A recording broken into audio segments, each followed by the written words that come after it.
Hello students, welcome to my channel mathematics by Shweta. आज हम discuss करेंगे miscellaneous exercise chapter sequence and series. तो question number first देखते हैं। क्वेश्चन नंबर फर्स्ट में आपसे पूछा गया है, show that the sum of m plus nth and m minus nth term of an AP is equal to twice the mth term. तो हमें क्या प्रूव करना है? हमें प्रूव करना है जो AP है आपके पास, AP की m plus nth term and m minus nth term का जो सम है वो किसके इक्वल आ जाए? ट्वाइस ऑफ mth टर्म के। क्लियर? तो पहले हम अपनी AP कंसीडर कर लेते हैं। Let A1, A2, A3 and so on up to AN is an AP where A is the first term, A को हम फर्स्ट टर्म बोलते हैं, and D is the common difference।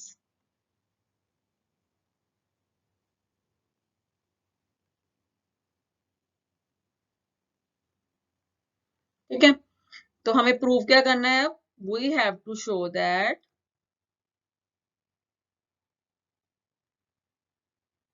m plus nth term, यानी हम उसको इस तरह से लिखेंगे am plus n।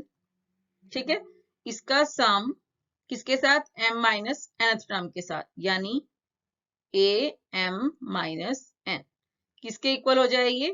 Twice of, यानी 2 टाइम्स mth टर्म के, यानी am के। हमें ये प्रूव करना है। क्लियर? ये प्रूव करने के लिए हम अपनी लेफ्ट हैंड साइड सपोज कर लेते हैं।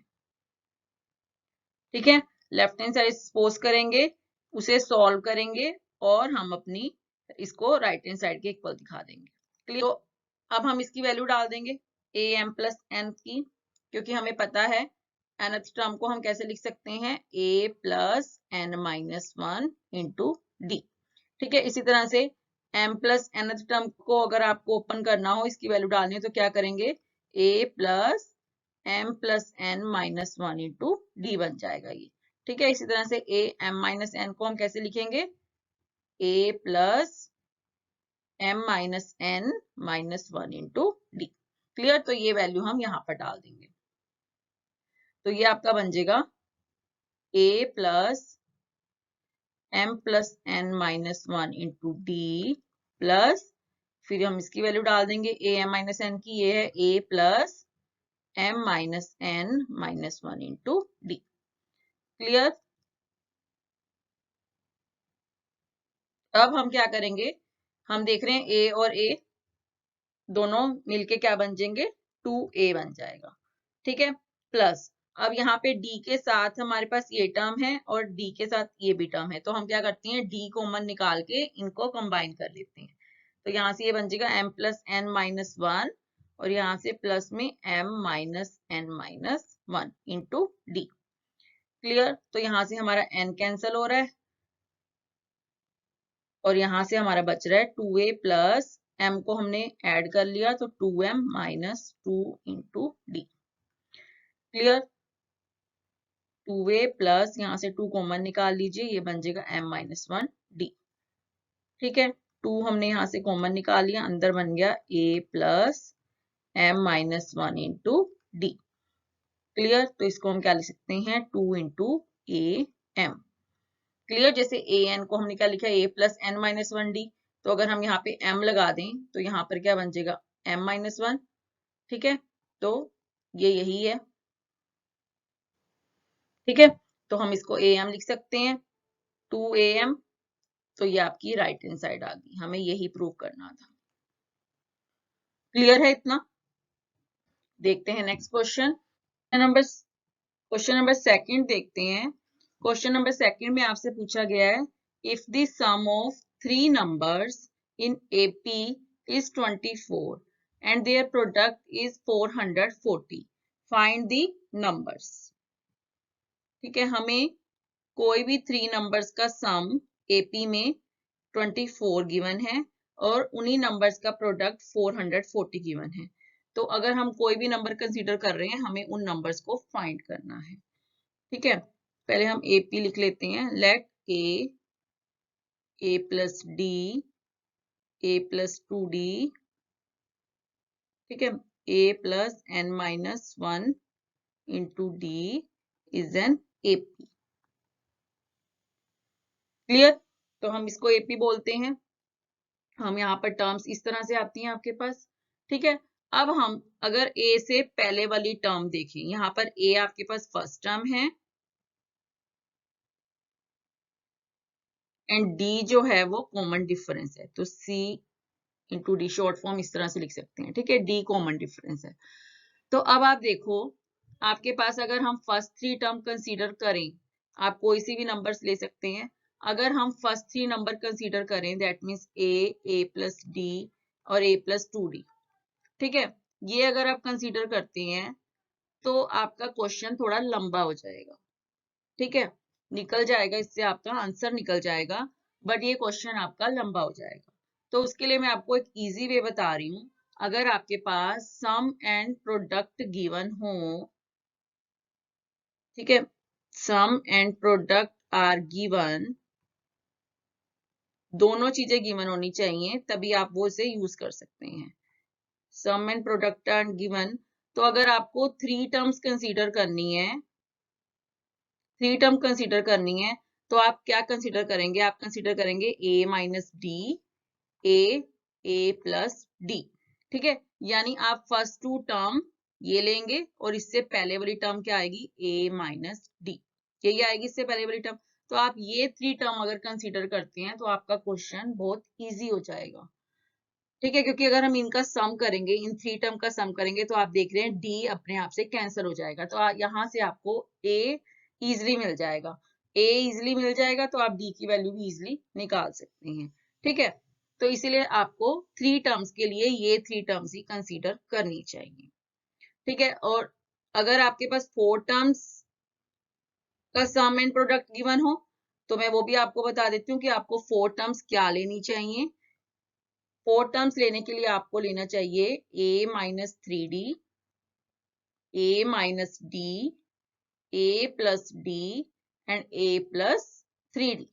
तो अगर आप ये 4 टर्म्स कंसीडर करते हैं, कभी आपके पास ऐसा क्वेश्चन भी आ जाए कि सम ऑफ 4 नंबर्स दे रखे हो AP में एंड प्रोडक्ट दे रखा हो समथिंग, तो हमें वो नंबर्स निकालने हो, तो अगर आप ये 4 नंबर्स कंसीडर करेंगे तो आप देखेंगे यहाँ से आपका सम अगर करते हैं तो आपका D कैंसिल हो जाएगा और 3D भी कैंसिल हो जाएगा, तो आपके पास सिर्फ A में ही टर्म्स रह जाएगी, तो इजिली आपकी A की वैल्यू निकल जाएगी। ठीक है, तो आपको ये 4 नंबर कंसीडर करने चाहिए जिससे आपका क्वेश्चन इजी हो जाए। ठीक है, और अगर आपको 5 टर्म्स कंसीडर करनी हो, AP के केस में 5 टर्म्स कंसीडर करनी हो, तो आप लेंगे A minus 2D, A minus D, A plus D and A plus 2D।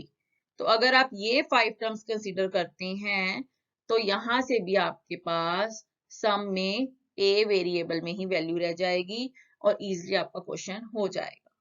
ठीक है, तो ये अगर आप बातें याद रख लें तो ऐसे क्वेश्चंस में जहां पर सम एंड प्रोडक्ट गिवन है आपके पास, तो आप बहुत इजीली ये क्वेश्चन कर सकते हैं। ठीक है, तो मैं यहाँ पर ये क्वेश्चन आपको इन्हीं टर्म्स को लेकर करवाने वाली हूँ, बट आप अगर अपनी मर्जी से भी AP में से कोई भी टर्म्स कंसीडर कर सकते हैं। अगर आप ये फर्स्ट 3 टर्म कंसीडर करके अपना क्वेश्चन करते हैं तब भी आपका आंसर निकल जाएगा, बट थोड़ा सा वो आपके लिए कॉम्प्लिकेट हो जाएगा। ठीक है, तो मैं आपको प्रेफर करूंगी कि आप ये ही टर्म्स कंसीडर करें जिससे आपका क्वेश्चन बहुत इजी हो जाए। क्लियर है? तो हम अपना क्वेश्चन स्टार्ट करते हैं। तो हम सपोज कर लेते हैं, लेट 3 नंबर्स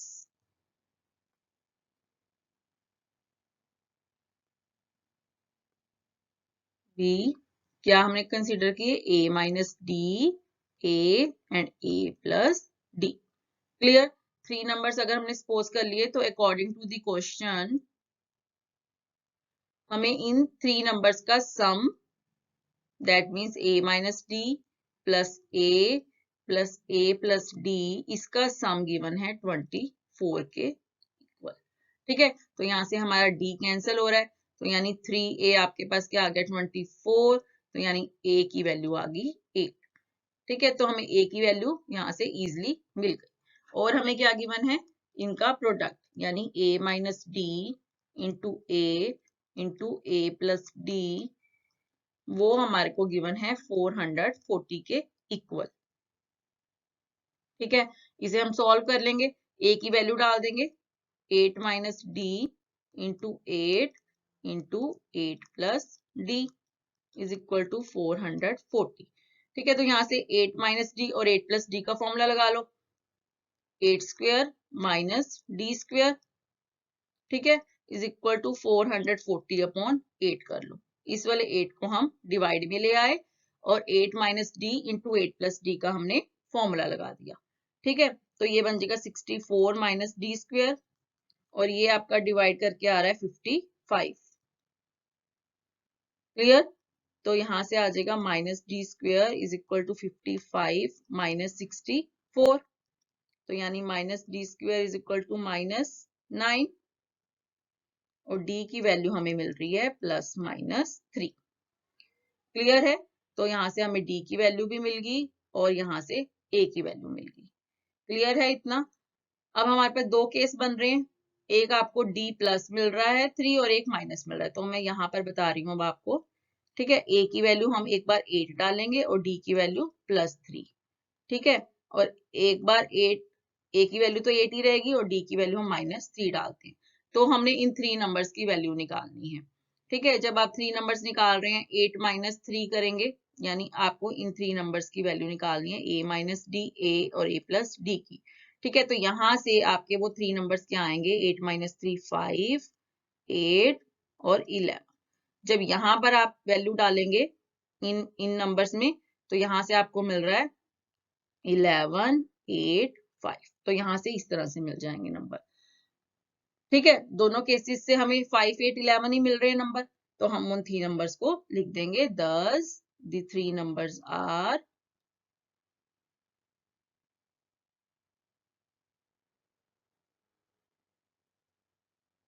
5, 8, 11। क्लियर, तो इस तरह से अगर आप क्वेश्चन करेंगे तो आपका बहुत इजीली कैलकुलेशन बहुत कम रह जाएंगी। तो अगर आप यही टर्म्स लें इस टाइप से क्वेश्चन में, तो आप खुद ही देख रहे हैं कि कितनी कम कैलकुलेशन से हमारे क्वेश्चन सॉल्व हो गए। क्लियर है, देखते हैं नेक्स्ट क्वेश्चन, क्वेश्चन नंबर 3। तो क्वेश्चन नंबर 3 में आपको क्या गिवन है, let the sum of n, 2n and 3n terms of an AP be S1, S2 and S3 respectively. Show that S3 equal किसके हो जाए, 3 into S2 minus S1। ठीक है, तो फर्स्ट n टर्म्स का जो सम है वो S1 के इक्वल है, फर्स्ट 2n टर्म्स का जो सम है वो S2 के इक्वल है, इसी तरह से फर्स्ट 3n टर्म्स का सम S3 के इक्वल है। ठीक है, तो फर्स्ट n टर्म्स के सम को हम Sn लिख सकते हैं। ठीक है, वो आपका गिवन है S1 के। ठीक है, तो यहां से S1 की वैल्यू क्या मिल जाएगी, हम फर्स्ट n टर्म्स का फॉर्मूला लगा देंगे, वो क्या होता है n/2 into 2a plus n-1 into D. ठीक है, इसे हम फर्स्ट सपोज कर लेते हैं।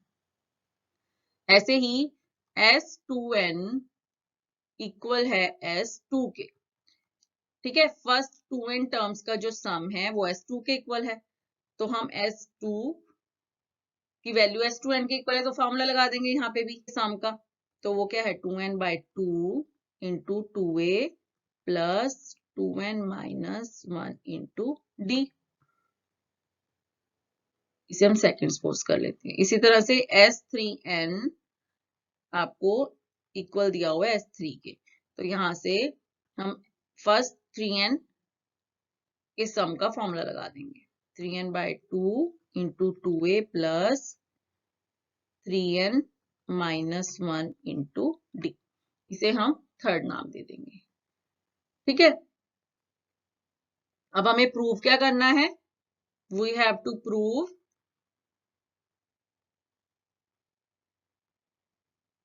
जो S3 है वो इक्वल आ जाए 3 इंटू S2 माइनस S1 के। ठीक है, तो हम क्या करते हैं, अपनी राइट हैंड साइड सपोज कर लेते हैं। ठीक है, राइट हैंड साइड को हम दिखा देंगे अपनी लेफ्ट हैंड साइड के equal. 3 into S2 minus S1 मैंने कंसीडर किया, तो यहां से आप S2 की वैल्यू डाल दो। वो आया है आपके पास n into 2a plus 2n minus 1 into d। Clear?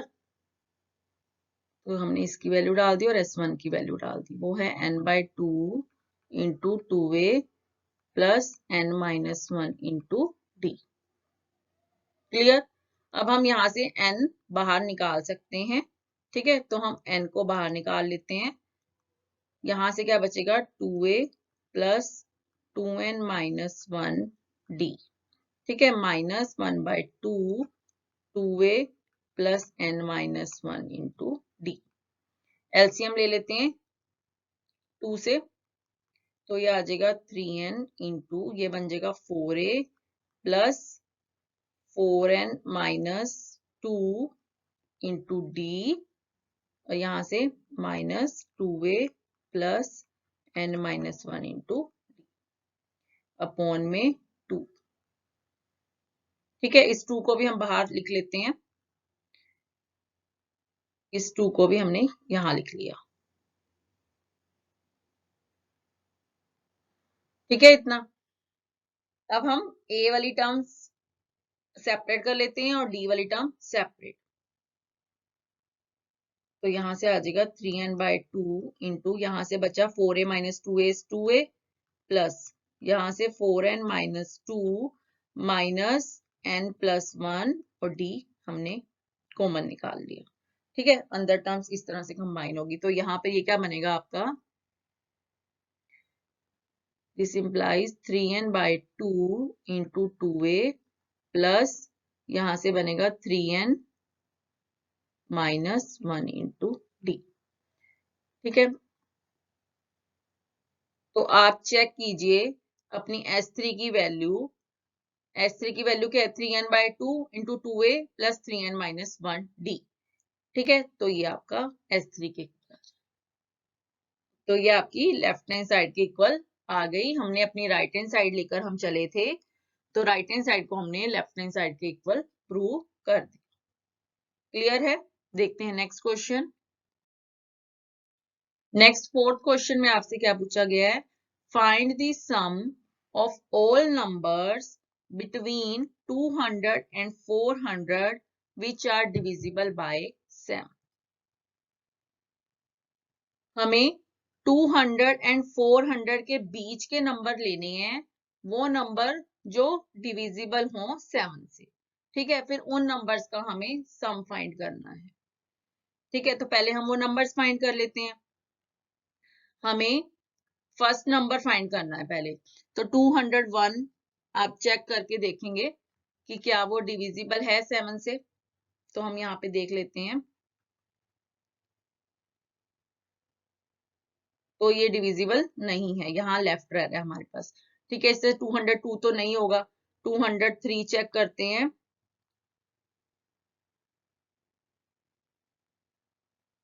तो ये डिविजिबल है।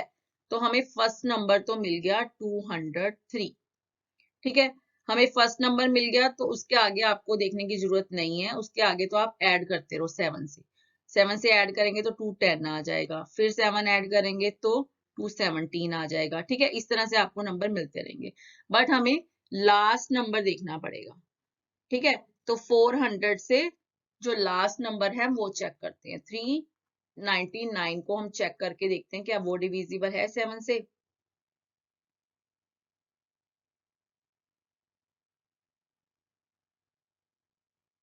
तो ये डिविजिबल है। ठीक है, तो हमें लास्ट नंबर भी मिल गया। क्लियर? तो इस तरह से हमें एक सीक्वेंस मिल गई। ये वो सीक्वेंस है, वो सारे नंबर्स हैं जो डिविजिबल हैं 7 से। हमें इन सभी नंबर्स का सम निकालना है। ठीक है, तो हम सम का फॉर्मूला लगा लेते हैं। सम का फॉर्मूला क्या होता है, n/2 into first term plus last term, ठीक है, क्योंकि हमें यहाँ पे लास्ट टर्म भी गिवन है और फर्स्ट टर्म भी गिवन है, तो हम ये फॉर्मूला लगा लेते हैं। क्लियर? तो हमें फर्स्ट और लास्ट टर्म तो मिल गई, बट हमें यहाँ पर एन नहीं पता। एन फाइंड करने के लिए हम लास्ट टर्म का यूज करेंगे, ठीक है। इसे हम सपोज कर लेते हैं ये nth टर्म है, an इज इक्वल टू 399, ठीक है। तो इसका यूज करके हम n निकाल लेंगे। तो यहाँ पर a हो जाएगा 203 प्लस n माइनस 1, d7 है यहाँ पर, ठीक है। 7n माइनस 7,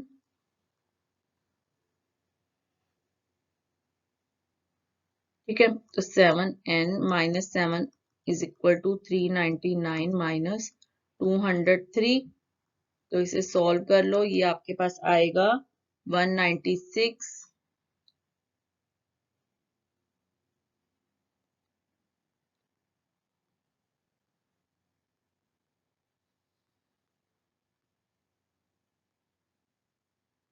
ये 203 बन जाएगा, ठीक है। n is equal to 203 upon 7, तो ये आपके पास आएगा 29। क्लियर है? n हमें मिल गया 20, ये टोटल आपके पास 29 टर्म्स बनी। तो हम यहाँ पर पुट करके अपनी 29 टर्म्स का सम निकालेंगे। तो S29 क्या बनेगा? 29/2 into first term 203 plus last term 399। 29/2 into इसे ऐड करके आपके पास आएगा 602, ठीक है। इसे आप मल्टीप्लाई करेंगे तो आपके पास आएगा 8729, ठीक है। तो इन टर्म्स का सम आपको इसके इक्वल मिल गया। क्लियर है? क्लियर। नेक्स्ट देखते हैं, क्वेश्चन नंबर 5 देखेंगे। क्वेश्चन नंबर 5 में आपसे क्या पूछा गया है? Find the sum of integers from 1 to 100 that are divisible by 2 और 5। तो इस क्वेश्चन में हमें सम निकालना है इंटीजर्स का 1 से लेके 100 तक, जो डिविजिबल हो रहे हैं 2 से भी और 5 से भी, ठीक है। तो पहले हम वो इंटीजर्स लिखते हैं जो डिविजिबल हैं 2 से। इसको लिखते हैं, वो नंबर्स आएंगे आपके पास 2, 4, 6, 8, 10, 12, ठीक है। और एंड वाला नंबर हमें मिलेगा 100। क्लियर? अब हम उन इंटीजर्स को लिखते हैं जो डिविजिबल हैं 5 से। वो आपके पास आएंगे नंबर 5, 10, 15, 20, 25, ठीक है। तो इस तरह से 100 भी हमें मिल जाएगा। अब हमने इन नंबर्स को एक साथ इसलिए नहीं लिखा, ठीक है, कि वो अगर हम इन नंबर्स को देखो एक साथ लिख लेते हैं, अगर सीक्वेंस में ये आएगा, फिर 2, 4 आएगा, फिर 5 आएगा, 6, 8, ठीक है, 10, 12, 15, तो इस तरह से ये नंबर्स आएंगे। तो अगर हम इन नंबर्स को इकट्ठे लिखते हैं तो आप चेक कीजिए, तो ये आपकी एपी नहीं बनेगी, करेगी। क्लियर? क्योंकि अगर आप यहाँ पे कॉमन डिफरेंस चेक करेंगे, यहाँ पे आपको 2 मिलेगा, फिर यहाँ 1 मिल रहा है, यहाँ पे भी 1 मिल रहा है, फिर यहाँ 2 मिलेगा। तो इस तरह से आपको इनके बीच में डिफरेंस मिलेगा, ठीक है। तो इसको करने का बेस्ट तरीका यही है कि आप क्या कीजिए, जो नंबर 2 से डिविजिबल हो रहे हैं उनका सम अलग से निकाल लीजिए, ठीक है। जो नंबर 5 से डिविजिबल हो रहे हैं उनका सम अलग से निकाल लीजिए, ठीक है। बट अब आप एक बात और देखिए, यहाँ पर अगर हम कुछ एक नंबर ऐसे हैं, जैसे 10 यहाँ पर भी आ रहा है, यहाँ पर भी आ रहा है, ठीक है, आगे जाके 20 भी हमें मिलेगा यहाँ पर, और 20 यहाँ पर भी आ रहा है, इस तरह से 30 भी मिलेगा आगे, और यहाँ पर भी आपको 30 मिलेगा, ठीक है। तो कुछ एक नंबर ऐसे हैं जो 2 से भी डिविजिबल हैं और 5 से भी डिविजिबल हैं, ठीक है। अगर हम इन नंबर्स का सम यहाँ पर निकाल लेते हैं तो एक बार तो वो नंबर्स ऐड हो गए, ठीक है, एक बार तो वो नंबर ऐड हो गए यहाँ पर। तो यहाँ से हमें उन नंबर्स को निकालना पड़ेगा, ठीक है, क्योंकि अगर हम इनका सम निकालते हैं यहाँ पर भी वो नंबर ऐड हो जाएंगे, ठीक है। दोनों जगह ये जो नंबर रिपीट हो रहे हैं तो वो दोनों जगह ऐड हो जाएंगे। तो हमें क्या करना पड़ेगा, हमें एक स्टेप और करना पड़ेगा, हमें जो वो कॉमन नंबर हैं जो दोनों से डिविजिबल हो रहे हैं, जैसे कि ये 10, 20, 30, 40, ये नंबर जो हैं, ये नंबर 2 से भी डिविजिबल हैं और 5 से भी डिविजिबल हैं। ठीक है, तो ये नंबर आपके यहाँ पर भी ऐड हो रहे हैं और यहाँ पर भी ऐड हो रहे हैं। तो हम क्या करेंगे, इन नंबर्स का सम निकाल के आगे इसे सब्ट्रैक्ट कर देंगे इनके सम में से, तो ही हमें एग्जैक्ट सम मिल पाएगा। ठीक है, तो यही तरीका है इस क्वेश्चन को करने का। तो अब हम इस क्वेश्चन को करते हैं। हम पहले क्या करते हैं, जो नंबर 2 से डिविजिबल हैं इनका हम सम निकालते हैं। ठीक है, तो सम का फॉर्मूला हम यहाँ पे लगा देंगे, n/2 into a plus l। ठीक है, हमारे पास फर्स्ट टर्म भी है, a भी है और लास्ट टर्म भी है, बट हमें फाइंड करना पड़ेगा। ठीक है, तो n फाइंड करने के लिए हम अपनी लास्ट टर्म को nth टर्म बोल देंगे, यानी an किसके इक्वल है, 100 के इक्वल है। ठीक है, तो यहाँ से हम nth टर्म का फॉर्मूला लगाएंगे और n की वैल्यू फाइंड कर लेंगे। तो a 2 है यहाँ पर, d भी 2 है, तो ये बन जाएगा n, यहाँ से आपको मिल जाएगा 50। क्लियर, तो ये आपके पास 50 टर्म थी, तो S50 की हम वैल्यू निकाल लेंगे, 50/2 इंटू 2 प्लस 100, यानी 25 इंटू 102। इसकी वैल्यू आपको मिल जाएगी 2550। क्लियर, जो नंबर 2 से डिविजिबल थे उनका सम इसके इक्वल आ गया। अब हम जो नंबर 5 से डिविजिबल हैं उनका सम निकाल लेते हैं। ठीक है, तो यहाँ पर भी यही फॉर्मूला लग जाएगा, n/2 into a plus l। ठीक है, सेम हमें यहाँ पर a भी पता है, l भी पता है, बट n हमें निकालना पड़ेगा। तो हम लास्ट टर्म को सपोज कर लेते हैं कि वो nth टर्म है। ठीक है, तो यहाँ से हम n की वैल्यू निकाल लेंगे। अब a आपके पास 5 है और d भी 5 है। ठीक है, तो यहाँ से आ जाएगा 5n इज इक्वल टू 100, तो यहाँ पे n मिल गया 20। ठीक है, तो ये टर्म्स आपके पास 20 थी, तो हम यहाँ से उनका सम निकाल लेते हैं। तो a 5 है, l 100, तो ये आ जाएगा 10 इंटू 105, तो यानी इनका सम आ गया 1050। क्लियर है, तो जब हमने अब देखा कि 10, 20, 30 टर्म्स का सम यहाँ पर भी आ गया है और यहाँ पर भी आ गया, तो एक बार हमें उनका सम निकाल के सब्ट्रैक्ट करना पड़ेगा। ठीक है, तो अब हम इन टर्म्स का सम निकाल लेते हैं। तो यहाँ पर भी हम फॉर्मूला लगाएंगे इसी का ही, n/2 into a plus l। ठीक है, n हमें निकालना है, तो लास्ट टर्म को हम 100 सपोज कर लेते हैं, तो ये आ जाएगा a plus n-1 into d is equal to 100। तो यहाँ पर a 10 है और d भी आपका 10 है। ठीक है, तो ये बन जाएगा 10n इज इक्वल टू 100, यानी n आपको मिल गया 10। ठीक है, तो ये 10 टर्म्स थी आपके पास, तो यानी S10 is equal to 10/2 into 10 plus 100, और ये क्या बन जाएगा 5 इंटू 110, यानी 550। ठीक है, तो इन टर्म्स का सम आपके पास आ रहा है 550। तो अब हम क्या करते हैं, इन दोनों का सम निकालते हैं, जो 2 से भी डिविजिबल हैं, 5 से भी डिविजिबल हैं। तो हम लिखेंगे required sum is equal to, जो 2 से डिविजिबल है नंबर उनका सम आ रहा है हमारे पास 2550, प्लस जो नंबर 5 से डिविजिबल है उनका सम आ रहा है 1050। ठीक है, तो हम 550 को इसमें से माइनस कर देते हैं, तो इसे सॉल्व करके हमारे पास आएगा 3050। ठीक है, तो उन नंबर्स का सम हमें मिल गया जो नंबर 2 से भी डिविजिबल हैं और 5 से भी डिविजिबल हैं। तो ये आपका रिक्वायर्ड सम